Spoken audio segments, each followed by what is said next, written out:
Good afternoon, Oak Grove. Happy Thursday. Welcome to this week's installment of our Midweek Update series here, where I just pop into your devices in the middle of the week to say hello and to keep the church on our consciousness for the other 6.5 days of the week that we're not in worship on Sunday morning, because that is oh so important for us to do. And so thank you for taking a few minutes to visit with me here today. What are we going to talk about today?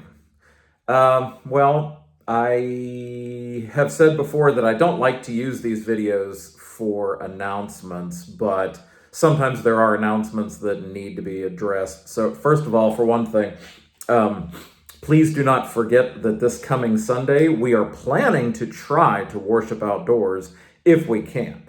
Right now, the weather forecast is not looking good because it has been raining on and off all this week. If the field is a swamp, if it's muddy out there, then even if it's not raining Sunday morning, we won't go out there if everybody's going to have to traipse through the mud. Similarly, the other issue is that it may just be too cold. If the temperature holds the way they're looking like it's going to, then if it's in the 50s, we're not going to worship outside. You can go worship outside if you want to. I won't be out there joining you. I'll be in the sanctuary. So, please do be prepared for all contingencies on Sunday morning. Please do bring a folding chair of your own in case we do end up outside, but also be prepared for the possibility that we may end up inside. Weather has not cooperated very well in my efforts to try to schedule outdoor worship thus far, going back to my first year. Last year didn't cooperate very well last year either, but we'll keep trying it because I know there are some people who do really, really enjoy it and look forward to worshiping outside in God's creation. Second announcement that I want to share is that as good citizens of our synod, the Southwestern PA Synod, I will update you on what I discussed last week with you with regards to the bishop's election for 2025. They released the second ballot for synod bishop, and the following pastors have kept their names on the list of nominees to be bishop.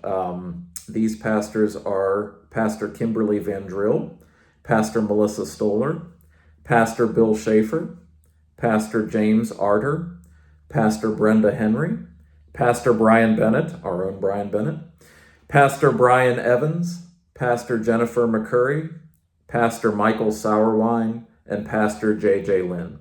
And so those individuals have kept their name on the ballot after they were nominated in the first ballot. All of the other names that were on there, I think there were 33 names after the first bishop ballot, they have elected to drop out of the running. And so please keep those pastors in your prayers in the weeks ahead as we continue in this journey. All of God's church right now needs our prayers very earnestly as we look ahead to the possibility that the ELCA could be reorganizing and rearranging its internal policies and the configuration of our church. You know, I talked about this last week, so there's no point in going into it again.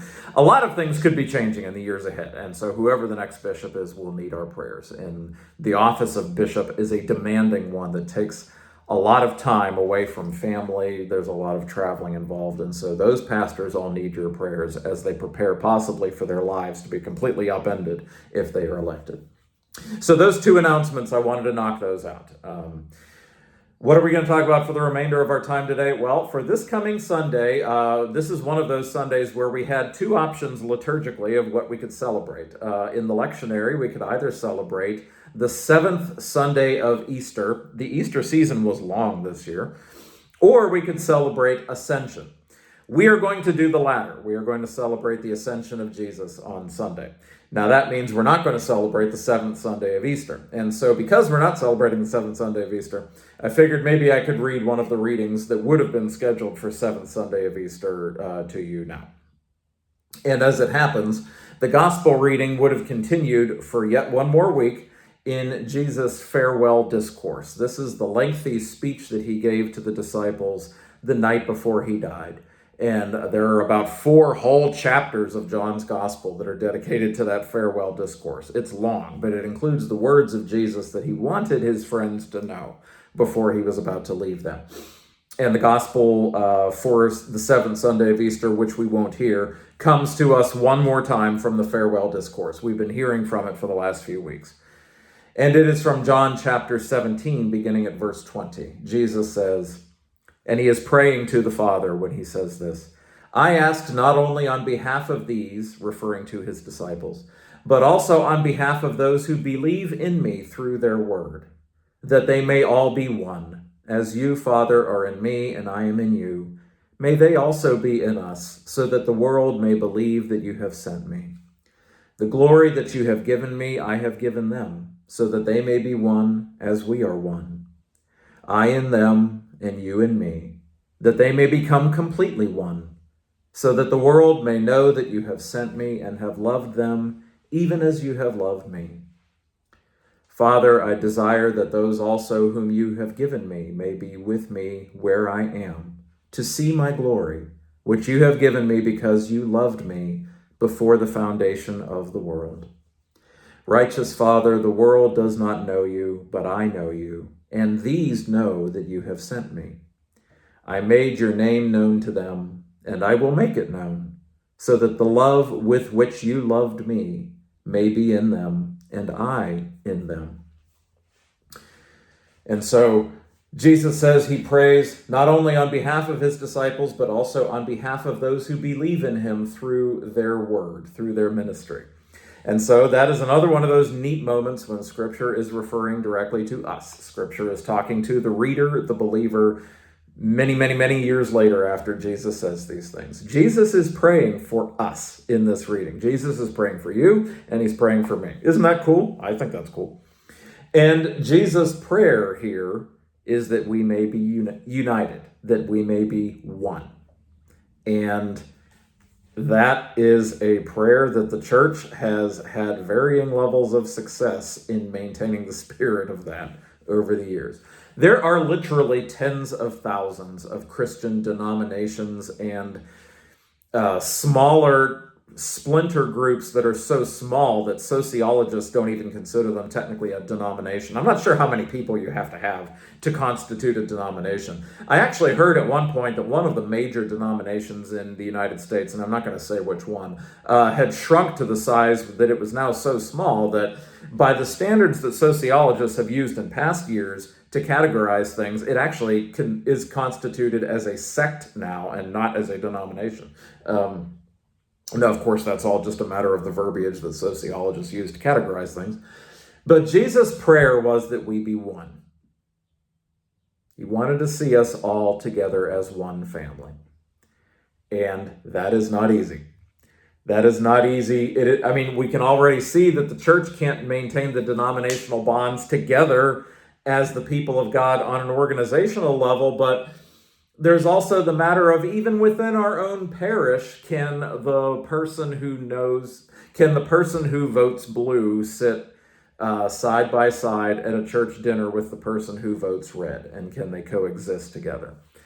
I know it's tough. I know that it's challenging. As much as anyone else knows it's challenging, I know that it's challenging. Jesus knew that it would be difficult for us, but he allows us no excuse making. His response is, too bad, make it work. Be one. Jesus doesn't say you have to love the views and opinions of the person next to you, but he does say you have to love the person themselves, and that you have to find a way, if we consider ourselves the people of God, to coexist with that person. So maybe you avoid bringing up politics with that person and the content of your conversations when you sit next to that person whom you know voted red when you vote blue at the next church potluck dinner. Oh, I'm sorry. I was told that we need to call them covered dishes, not potlucks. I'll be honest, I have no idea what the difference is. When you're sitting next to that person, then okay, maybe we avoid the hot button ideological topics of the day, and we keep our conversational content to how much the Steelers are going to suck this year, or how bad the weather's been lately, or the things that we can come together and know that, most are going to share common ground there. Common ground is where we start. But as we engage in the difficult work of bridge building, and we know that it's hard to get along with that person next to us with whom we disagree, we just remember that Jesus prayed for it to be so, that we may be one. He didn't give us any loopholes or excuses. He didn't say, I pray that you be one as long as you all agree with each other and like each other's opinions. No, he didn't allow for that. He just prayed that we may be one. So find a way to be one with the people around you. That is what I've got for you this week, Oak Grove. I will see you Sunday morning, either indoors or outdoors, one or the other, but we will meet together nonetheless. Take care. God bless. Have a wonderful week.